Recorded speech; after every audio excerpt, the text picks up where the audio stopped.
नमस्कार, मैं चंदा यादव आपके साथ। आप देख रही हैं जस्ट इंडिया। दर्दनाक हादसे की ये सीसीटीवी तस्वीरें शहर के पाश इलाके मॉडल टाउन की है। इन तस्वीरों में हाई स्पीड कार की लापरवाही साफ देखी जा सकती है।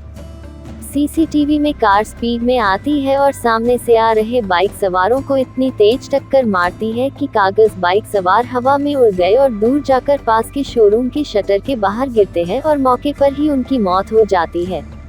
इस हादसे के अलग अलग एंगल के सीसीटीवी सामने आए हैं, जिसमें स्पीड कार की ये खौफनाक तस्वीरें देख हर किसी की रूह कांप जाएगी। लोगों के अनुसार चालक इतना नशे में था कि गाड़ी कंट्रोल नहीं हुई और बाइक सवारों को टक्कर मारते हुए तेज रफ्तार में आगे की तरफ निकल गई। इस हादसे में 2 परिवारों के चिराग बुझ गए। इस हादसे के बाद जहां गाड़ी जो छुपाया गया वहां की सीसीटीवी भी सामने आई है, जिसमें कार आगे से क्षतिग्रस्त नजर आ रही है। मृतक के परिजनों ने बताया कि रात 11 बजे के समय गगनदीप और उसका दोस्त मनप्रीत घर से राउंड मारने के लिए निकले थे। दोनों की उम्र 28 साल है। जैसे ही मॉडल टाउन गुरुद्वारे के पास पहुंचे तभी एक तेज रफ्तार किया ने उनको उड़ा दिया। हालांकि दोनों रफ्तार को देखते हुए वही बाइक की ब्रेक भी लगाई, लेकिन चालक इतना नशे में था कि दोनों को उड़ाता हुआ आगे निकल गया। दोनों युवकों की मौके पर ही मौत हो गई। परिजनों के अनुसार गाड़ी को कहीं छुपा दिया गया। उन्होंने कहा कि मौके पर मौजूद लोगों ने बताया कि कोई युवक था जिसने ये सब किया है, लेकिन अब उसे बचाने के लिए ये लोग ड्राइवर के गाड़ी चलाने की बात कह रहे हैं। सीसीटीवी रिकॉर्डिंग में सब कुछ साफ नजर आ रहा है। हुआ है गाड़ी में क्या कुछ पूरी जानकारी कैसे पता लगा? कल रात लगभग 11:30 बजे के आसपास Nehru park Yamunanagar model town में एक तेज रफ्तार गाड़ी ने 2 बाइक सवार चालकों को टक्कर मारी, जिनकी मौके पर ही डेथ हो गई। पुलिस सूचना पाकर मौके पर पहुंची और उनको हॉस्पिटल लेके गए, जहाँ डॉक्टर साहब ने उन्हें डेथ डिक्लेयर कर दिया। सीसीटीवी फुटेज वगैरह हासिल की गई। गाड़ी के बारे में फिलहाल नंबर वगैरह अभी नोट नहीं कर पाए, लेकिन जल्द से जल्द गाड़ी चलाने वाले को जल्द से जल्द काबू करके मुकदमा हमने दर्ज कर लिया है, जल्द से जल्द अरेस्ट करेंगे। धर्मनगरी में बेखौफ 2 नकाबपोश ने दिनदहाड़े लाडवा कस्बे में चैतन्य आइलेट सेंटर में दनादन 11 राउंड फायरिंग कर दी, जिससे सेंटर के शीशे टूटे तो गोलियों की आवाज से सेंटर में मौजूद बच्चे व स्टाफ दहशत में आ गए। वहीं घटना को अंजाम दे अपराधी बाइक पर फरार हो गए। घटना की सूचना मिलते ही पुलिस मौके पर पहुंच पड़ताल में जुट गई।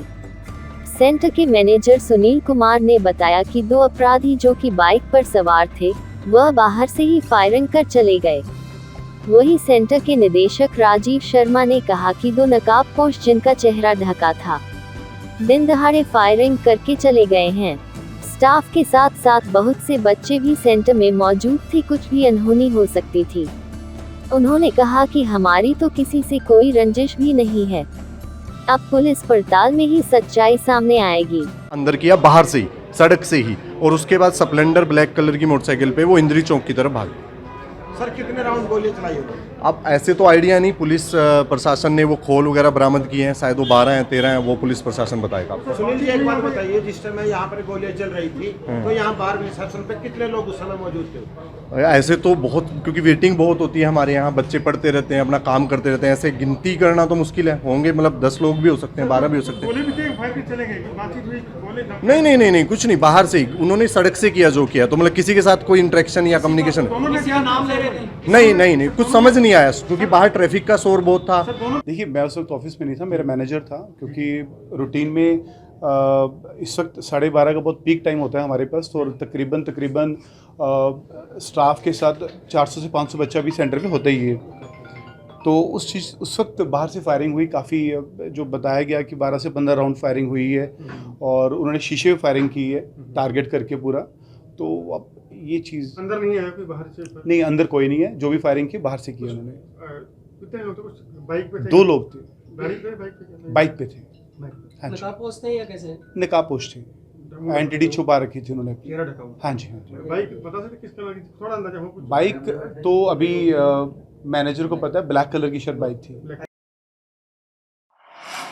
होडल में किन्नर समाज की प्रधान कुमकुम ने जानकारी देते हुए बताया कि उनसे आए दिन होडल के कुछ लोगों द्वारा उनसे मंथली मांगी जा रही है। कुमकुम ने बताया कि उन लोगों को जब मंथली नहीं दी गई तो उन्होंने हथीन से कुछ किन्नर होटल में बुला लिए। कुमकुम ने बताया कि वह लोग कहते हैं कि अगर तूने मंथली नहीं दी तो होटल में दूसरे किन्नरों को बुलाकर उगाई कराई जाएगी। उसने बताया कि वह काफी दिनों से होटल क्षेत्र से खुशी की बधाई मांगती है और गरीब कन्याओं की शादी करवाती है। अब तक उसने 110 जोड़ों की शादी करवा चुकी है। वह गौशाला भी चलाती है जहां पर शहर में आवारा घूम रही गायों को गौशाला में रखती है और उनकी सेवा करती है। उसके बाद भी शहर के कुछ लोग मत की मानते हैं, नहीं देने पर आए दिन उनके साथ झगड़ा करवाते हैं। रात के समय भी उनके घर पर आकर लोगों ने झगड़ा किया और उसके बाद दिन में दोबारा झगड़ा किया और उनके साथ मारपीट की। कुमकुम ने बताया कि उनके साथ की गई मारपीट का वीडियो सीसीटीवी कैमरे में कैद हो गई।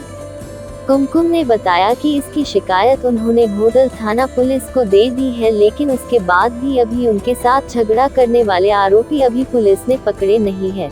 सर, मुझे परेशान किया जा रहा है। मैं बहुत दिन से परेशान हूँ। मेरी गौशाला को बदनाम किया जा रहा है, मुझे बदनाम किया जा रहा है कि कुमकुम गौ तस्करी करती है, गाय खिंचवाती है, ये करवाती है। मैं गौशाला चलाती हूँ अपनी नेक कमाई से। कोई अपना पेट संसार भरता है, मैं गैया का पेट भरती हूँ। कौन सा जुल्म है, कौन सा गुनाह करती हूँ मैं गैयान का पेट भर के। मैं अपनी नेक कमाई में से पैसा जोड़ जोड़ के गैयान के लिए चारा भी लेती हूँ, खल भी लेती हूँ, कुट्टी भी मंगवाती हूँ। तो कोई बहुत बड़ा जुल्म करती हूँ क्या मैं, जो मुझे बदनाम किया जा रहा है। मेरी गौशाला के ऊपर ये किया जा रहा है और बदनाम करके गौशाला बंद करवाने की कोशिश में है। ऐसा हिंदू कौन होगा जो गौशाला बंद करवाने की कोशिश करेगा। और ये सिमरन किन्नर, राधिका किन्नर, इन्होंने मुझे बदनाम किया। गीता के साथ बैठ के हतीन के डेरे में, जो खुद एक मुसलमान है और मुसलमान हिंदू हो के तुम मुसलमान के साथ बैठ के गौशाला को बदनाम करते हो, मुझे बदनाम करते हो। एक गैया मर जाती है, उसे मिट्टी लगाई जाती है, तो मैंने अपनी गौशाला के अंदर मिट्टी लगाती हूँ, तो क्या गुनाह करती हूँ? कोई फुटपाथ पे फेंक दूं क्या गैया को? आज महेंद्रगढ़ में माजरा चुंगी के पास हरिनगर कॉलोनी में सीएम फ्लाइंग और गुप्तचर विभाग ने मिलकर एक झुग्गी झोपड़ी में छापा मारकर वहां पर भारी मात्रा में नकली घी प्राप्त किया है। गुप्तचर विभाग को सूचना मिली थी यहाँ नकली देशी घी बनाने का कार्य किया जाता है। उसी आधार पर सीएम फ्लाइंग के साथ उन्होंने वहां पर रेड की जहाँ से उन्होंने 106 किलो घी बरामद किया है। मौके पर पहुंचे डॉक्टर दीपक चौधरी ने बताया कि इस घी के सैंपल ले लिए गए हैं और इन्हें जांच के लिए लैब में भेजा जा रहा है। वहां से रिपोर्ट आने के बाद ही पूरा पता चल पाएगा कि इसमें किन किन चीजों की कितनी मिलावट है। उसके बाद ही आगे की कार्यवाही अमल में लाई जाएगी। पुलिस पूरे मामले की जांच में जुटी है कि इस ग्रुप में कौन कौन लोग शामिल हैं। जांच के बाद ही पता चल पाएगा कि इस नकली घी के खेल के पीछे कौन है। ये जो है मिलावट का इसमें शक है, इसमें जो डालडा वगैरह या रिफाइंड की मिलावट का शक है, वो रिपोर्ट आने के बाद ही कहा जा सकता है। आपने जो आज का प्रोसेस किया, क्या निकल गया है, बाकी सामान पदार्थ क्या मिला है? इसमें जो है वो जो वनस्पति घी की मिलावट का जो है हमें शक जाहिर हो रहा है और इसका हमने सैंपल लेके लैब में भेज दिया गया है। जो लैब की रिपोर्ट आएगी उसके हिसाब से आगामी कार्रवाई की जाएगी। घी को हमने सील करके सीज कर दिया। कितना घी पकड़ा है? करीब 106 किलो घी।